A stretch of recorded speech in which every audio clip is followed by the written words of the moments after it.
శేఖర్ ఉండండి. ఓకే, మీరు ఎందుకు వెళ్ళిపోవాలనుకుంటున్నారు చెప్పండి, మాట్లాడలేకపోతున్నారు. ఏంటి కమిట్మెంట్?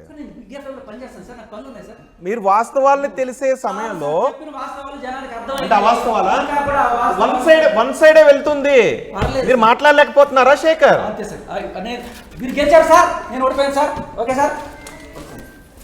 శేఖర్ కరెక్ట్ కాదు. సరే రండి శేఖర్. మీరెవరు, గెలవడానికి మీరెవరు? శేఖర్ భాష ఇలాంటి ఉన్మాదుల్ని రండి, 5 నిమిషాల సమయం. మనం టైం వేస్ట్ శేఖర్ భాష అతను ఒక మానసిక ఉన్మాదండి. శేఖర్ భాష దీనికి మీరు ఆన్సర్ చెప్పాలి. శేఖర్ భాష ఇదిగో ఈ ఎవిడెన్స్ ఉంది. శేఖర్ భాష స్టూడియోలో పారిపోతున్నారా మీరు? శేఖర్ భాష మళ్ళీ దమ్ముందా